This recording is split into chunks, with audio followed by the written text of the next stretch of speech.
इस कहानी की शुरुआत होती है माइलो नाम के एक आदमी से जो ऑटिज्म नाम की एक दिमागी बीमारी से पीड़ित है। यहाँ माइलो एक लेडी पर नजर रखे हुए था और अपने दिमाग में कुछ कैलकुलेशन कर रहा था। इसके साथ ही वो अपने आसपास हो रही चीजों को भी नोटिस कर रहा था, जैसे कि एक पैसेंजर बस, सड़क किनारे बैठा एक आदमी, सड़क पर मौजूद एक पॉट होल और तेज रफ्तार से आती हुई है साइकिल। अब इन सभी चीजों को ध्यान में रखकर माइलो ने रोड को क्रॉस किया और अपनी जेब में पड़ी पेंसिल को एक मेल बॉक्स पर रख दिया। अब माइलो के ऐसा करने से वहाँ एक चेन रिएक्शन की शुरुआत हो गई और जब एक टैक्सी उस पॉटहोल से गुजरी तो पानी के छींटों के चलते वो पेंसिल जमीन पर गिर गई। अब जमीन पर गिरी इस पेंसिल को देखकर सड़क किनारे बैठे ये आदमी उसे उठाने गया, पर अगले ही पल वो साइकिल वाला इस आदमी से टकरा गया और यहाँ एक छोटा सा एक्सीडेंट हो गया। अब इस हादसे के चलते बस में मौजूद ड्राइवर का ध्यान भटक गया और उसने ये नहीं देखा कि सिग्नल पर रेड लाइट जल चुकी है। इस लापरवाही के चलते बस ने उस लेडी को टक्कर मार दी जिस पर माइलो नजर रखे हुए था, और इस तरह से माइलो ने अपनी कैलकुलेशन के दम पर एक खून कर दिया और उसे बड़ी चालाकी से एक हादसा बना दिया। अब अगले सीन में हम ओलिविया नाम की एक लड़की को देखते हैं जो FBI के फ्रेंच डिपार्टमेंट में काम करती है। आज ओलिविया काफी दिनों बाद काम पर लौटी है क्योंकि पिछले मिशन के दौरान उसके सर में थोड़ी चोट आ गई थी और इसलिए ओलिविया को एक लंबी छुट्टी पर भेजा गया था। अब जब ओलिविया हेडक्वार्टर्स पहुंचे तब चार्ली नाम के एक दूसरे ऑफिसर ने उसका वेलकम किया। चार्ली इन सभी का हेड है और इस पूरे डिपार्टमेंट का सुपरवाइजर भी। इसके बाद हम FBI के चीफ बिशप को देखते हैं जो अपने ऑफिस में किसी से बातें कर रहा था। अब यहाँ यह खुलासा होता है कि ओलिविया एक असली इंसान नहीं बल्कि एक क्लोन है और उसे दूसरे यूनिवर्स से बुलाया गया है। चीफ ने ऐसा इसलिए किया था क्योंकि पिछले मिशन के दौरान ओलिविया की जान चली गई थी। अब चूंकि ओलिविया उनकी सबसे बेस्ट एजेंट थी इसलिए चीफ उसे खोना नहीं चाहता था और इसलिए उसने एक क्लोन के अंदर ओलिविया की सारी यादें डाल दी और उसे फिर से जिंदा कर दिया। अब थोड़ी देर बाद डिपार्टमेंट के लोगों को उस हादसे की खबर लगी जहां एक बस ने एक औरत को टक्कर मार दी थी। यहाँ चार्ली सभी को बताता है कि पिछले एक हफ्ते में ऐसे हादसों की खबरें 2 बार आ चुकी हैं और हो ना हो इसके पीछे जरूर किसी इंसान का हाथ है। अब थोड़ी देर बाद ये सभी उस लोकेशन पर पहुँचे और वहाँ मौजूद लोगों से पूछताछ करने लगे। इस इन्वेस्टिगेशन को ली नाम का एक ऑफिसर लीड कर रहा था जिसका चेहरा पूरी तरह से जला हुआ था। यहाँ चार्ली ने उस डेड बॉडी की जांच की और उसके फिंगरप्रिंट से ये पता लगाया कि मरने वाली औरत का नाम जूलियन फॉस्टर है। वहीं दूसरी तरफ ओलिविया ने उस बस ड्राइवर से कुछ पूछताछ करी जिस पर ड्राइवर ने उसे बताया कि उसके आज तक के करियर में उसने एक छोटे से जानवर तक को नहीं मारा और वो खुद भी हैरान है कि उससे इतनी बड़ी गलती कैसे हो गई। इधर जांच के दौरान ली को क्राइम सीन पर वो पेंसिल दिखाई दी जो उसे पूरी तरह से हैरान कर गई। अब थोड़ी पूछताछ करने पर यह बात पता लगी कि सड़क किनारे बैठा वो आदमी इसी पेंसिल को उठाने गया था और इसी बीच उसकी टक्कर उस साइकिल वाले से हो गई। अब ये सुनकर ली समझ गया कि इस पूरे फसाद की जड़ ये पेंसिल है और इसी ने उस चेन रिएक्शन की शुरुआत की होगी जिसके चलते उस औरत की मौत हो गई। इसके बाद ये सभी लोग हेडक्वार्टर्स पहुंचे जहां ली और चार्ली पिछले हफ्ते हुए हादसों में कोई कनेक्शन ढूंढने की कोशिश करने लगे। अब पहले तो इन हादसों में इन्हें कोई कनेक्शन नहीं मिला, लेकिन जब ली ने इन फोटोज को ध्यान से देखा तो उसे इन फोटोज में वो पेंसिल कॉमन दिखाई दी और इससे उसका शक यकीन में बदल गया कि इन दोनों हादसों के पीछे किसी इंसान का हाथ है।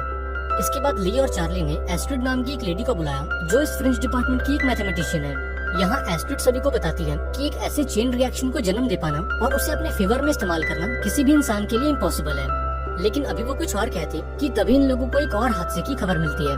खबर मिलते ही ये सभी फौरन उस लोकेशन पर पहुँचे जहाँ इन्होंने देखा कि इस बार इनका विक्टिम जिंदा बच गया है। अब पूछताछ करने पर यह खुलासा हुआ कि एक छोटा सा कुत्ता अचानक से बस के सामने आ गया जिससे ये बस आउट ऑफ कंट्रोल हो गई। अब इस पूछताछ के दौरान ओलिविया की नजर उस लुढ़कती हुई पेंसिल पर गई और वो फौरन समझ गई कि ये चेन रिएक्शन अभी खत्म नहीं हुआ है। अब जब ओलिविया ने आसपास अपनी निगाहें दौड़ाई तब उसे ब्रिज पर खड़ा माइलो दिखाई दिया।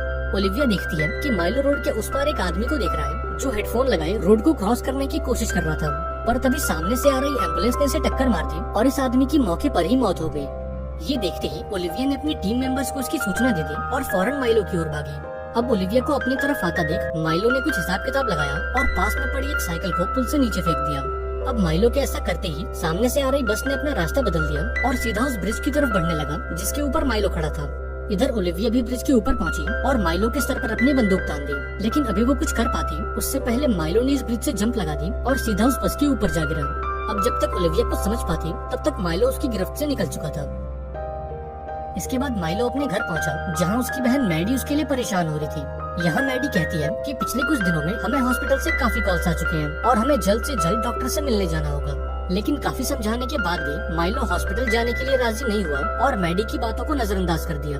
यहाँ मैडी ने उसे सरेंडर करने को कहा और उसे समझाया कि वो इस जुर्म की दुनिया में कितना आगे निकल चुका है। हालांकि माइलो को इन बातों से कोई फर्क नहीं पड़ा और वो अपने किए हुए कामों को जस्टिफाई करने लगा, लेकिन अभी वो कुछ और कहता कि तभी मैडी ने उसे एक प्लास्टिक का घोड़ा दिखा दिया जो उसे उसकी मॉम ने दिया था।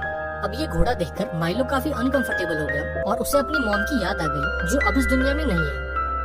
इसके बाद हम एजेंट ली को देखते हैं, जिसे रेगुलर स्किन चेकअप के लिए हॉस्पिटल लाया गया था। अब चेंबर में जाने से पहले ली ओलिविया से कहता है कि तुम उन तीनों लोगों के बीच कोई कनेक्शन ढूंढो जो इन हादसों में मारे गए हैं। अब इन बातों को ध्यान में रखकर ओलिविया अपने हेडक्वार्टर्स पहुंची और इन तीनों विक्टिम्स के बीच कोई कनेक्शन ढूंढने की कोशिश करने लगी।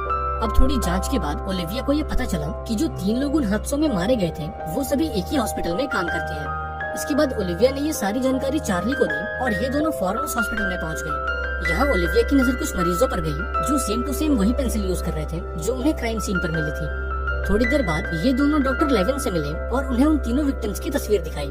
डॉक्टर लेविन ने उन तीनों लोगों की पहचान की और ओलिविया को बताया कि ये तीनों लोग इसी हॉस्पिटल में काम करते थे और एक खास एक्सपेरिमेंट का हिस्सा थे। इस एक्सपेरिमेंट के तहत हम दिमागी रूप से बीमार लोगों का इलाज करते हैं और एक खास दवाई के जरिए हम उनकी मेंटल आईक्यू को बढ़ा देते हैं और फिर इस प्रोसेस को रिवर्स करके हम उनकी मेंटल आईक्यू को नॉर्मल कर देते हैं। इसके बाद डॉक्टर ने उन्हें कुछ पेशेंट की वीडियोस दिखाई और इन वीडियोस में ओलिविया ने माइलो को नोटिस किया। अब डॉक्टर लेविन ने बताया कि माइलो भी उनका एक पेशेंट है और इस एक्सपेरिमेंट का एक हिस्सा है। एक्सपेरिमेंट के बाद माइलो को उसकी बहन की देखभाल में घर भेजा गया और 1 हफ्ते बाद दोबारा से हॉस्पिटल आने को कहा गया ताकि इस एक्सपेरिमेंट को रिवर्स करके उसकी दिमागी हालत को नॉर्मल किया जा सके। पर जब 1 हफ्ते बाद हॉस्पिटल स्टाफ ने उसे कॉल किया तो उसने वापस आने से मना कर दिया और अपना फोन स्विच ऑफ कर लिया। अब माइलो की बहन का पता लगते ही ओलिविया और चार्ली ने उससे मिलने का फैसला किया और फौरन हॉस्पिटल के बाहर आ गए। लेकिन वो इस बात से अनजान थे कि माइलो ओलिविया की हर एक मूवमेंट को ऑब्जर्व कर रहा है और इन मूवमेंट्स में दिखने वाले पैटर्न को एनालाइज करके उसके अगले मूव को जानने की कोशिश कर रहा है। अब थोड़ी देर बाद ओलिविया और चार्ली माइलो के घर पहुँचे जहाँ उनकी मुलाकात मैडी से हुई। उन्होंने मैडी से माइलो के बारे में पूछा जिस पर मैडी ने जवाब दिया कि उसे माइलो के बारे में कुछ नहीं पता। अब यहाँ इन दोनों को शक हो गया कि मैडी जरूर उनसे कुछ छुपा रही है, इसलिए ओलिविया ने उसे माइलो के किए मर्डर्स के बारे में बताया और उसे समझाया कि माइलो का आजाद घूमना कितना खतरनाक हो सकता है। इस बातचीत के दौरान जब चार्ली घर की तलाशी ले रहा था तब ओलिविया ने मैडी को अपनी बहन के बारे में बताया जो अब इस दुनिया में नहीं है। ये सुनकर मैडी को काफी बुरा लगा क्योंकि कुछ महीनों पहले ही उसने भी अपनी मॉम को खोया था। अब इस मिलते जुलते हालात ने मैडी के दिल में हमदर्दी भर दी और उसने ओलिविया को माइलो के बारे में कुछ जानकारी दी। मैडी ने बताया कि उस एक्सपेरिमेंट के बाद माइलो का दिमाग काफी तेज हो चुका है और वो अपनी कैलकुलेशन को यूज करके अपने आसपास हो रही घटनाओं की भविष्यवाणी कर सकता है और उसके कंसंट्रेशन को भंग करने के लिए उसे वो लकड़ी का घोड़ा दिखाना होगा जो हमें हमारी मॉम ने दिया था। इसके बाद मैडी ने ओलिविया को एक लिफाफा दिया जिसके अंदर उस होटल का एड्रेस था जहाँ माइलो पिछले कुछ दिनों से रुका हुआ है। यहाँ मैडी ने ओलिविया से कहा कि अब वो ये घर छोड़कर जा रही है क्योंकि वो माइलो की इन हरकतों से तंग आ चुकी है। अब एड्रेस मिलते ही ओलिविया और चार्ली उस होटल की तरफ निकल गए जहाँ माइलो पिछले कुछ दिनों से छुपा बैठा है। वहीं दूसरी तरफ हम माइलो को देखते हैं जो होटल की खिड़की पर खड़े होकर कुछ कैलकुलेशन कर रहा था। वो अपने सामने मौजूद कंस्ट्रक्शन एरिया को देख रहा था जहाँ लो ऑक्सीजन लेवल का बोर्ड लगा हुआ था। दरअसल इस कंस्ट्रक्शन एरिया में धूल मिट्टी काफी ज्यादा थी और यहाँ सांस लेने के लिए एक ऑक्सीजन पंप की जरूरत थी। अब माइलो ने अपनी कैलकुलेशन करी और ओलिविया को जान से मारने का प्लान बनाया। माइलो का प्लान ये था कि वो ओलिविया को इस कंस्ट्रक्शन एरिया तक लाएगा और जब ओलिविया ऑक्सीजन ब्रेक लेगी तब वो सीमेंट की ब्लॉक्स को उसके ऊपर गिराकर उसे जान से मार देगा। अब माइलो की भविष्यवाणी के हिसाब से ओलिविया और चार्ली उस होटल तक पहुँचे जहाँ ओलिविया की नजर माइलो पर गई जो कि सड़क के उस पार खड़े होकर उनका इंतजार कर रहा था। अब ओलिविया को देखते ही माइलो उस कंस्ट्रक्शन एरिया की तरफ भागा और ये देखकर ओलिविया भी उसका पीछा करने लगी। अब ओलिविया जो कि एक क्लोन है और एक दूसरे यूनिवर्स से आई है वो इस लो ऑक्सीजन लेवल के साइन बोर्ड को समझ नहीं पाई और बिना ऑक्सीजन पंप लिए उस कंस्ट्रक्शन एरिया में चली गई। अब ओलिविया के ऐसा करने से माइलो की सारी कैलकुलेशन गलत हो गई और जिन ब्लॉक्स के नीचे दबाकर वो ओलिविया को मारना चाहता था ओलिविया उनसे भी बच निकली। अब अपनी कैलकुलेशन को गलत होता देख माइलो पूरी तरह से शॉक हो गया और अंत में ओलिविया के हाथों पकड़ा गया। लेकिन पर्याप्त ऑक्सीजन न मिलने के चलते ओलिविया को सांस लेने में तकलीफ होने लगी और वो सीधा जमीन पर जा गिरी। ये देखकर माइलो ने भागने की कोशिश की लेकिन लास्ट मोमेंट पर चार्ली वहाँ पहुँच गया। यहाँ उसने माइलो पर अपनी बंदूक तान दी और ओलिविया को ऑक्सीजन देकर उसकी जान बचाई। अब इस पूरी भागदौड़ के बाद चार्ली ने ओलिविया से पूछा कि तुम बिना ऑक्सीजन पंप लिए उस एरिया में क्यों चली गई। इस पर ओलिविया ने जवाब दिया कि माइलो को पकड़ने की जल्दबाजी में उसका ध्यान उस साइन बोर्ड पर गया ही नहीं, जबकि सच्चाई तो ये है कि ओलिविया उस साइन बोर्ड को देखकर भी समझ नहीं पाई क्योंकि वो एक क्लोन है और ये साइन बोर्ड उसके लिए बिल्कुल नया है। अब आखिरी सीन में हम माइलो को देखते हैं जो कि एक आइसोलेटेड चेम्बर में बंद था और एक सुपर कंप्यूटर से बातें कर रहा था। डॉक्टर्स का कहना था कि माइलो का दिमाग इतना एडवांस हो चुका है कि उसके विचारों को समझ पाना किसी भी इंसान के लिए इम्पॉसिबल है। अब ये जानकर मैडी को काफी दुख हुआ क्योंकि वो चाहकर भी अपने भाई की मदद नहीं कर सकती थी। लेकिन जाने से पहले वो एक आखिरी बार माइलो से मिलने आई और उसके सामने ये खिलौने वाला घोड़ा रखकर चली गई।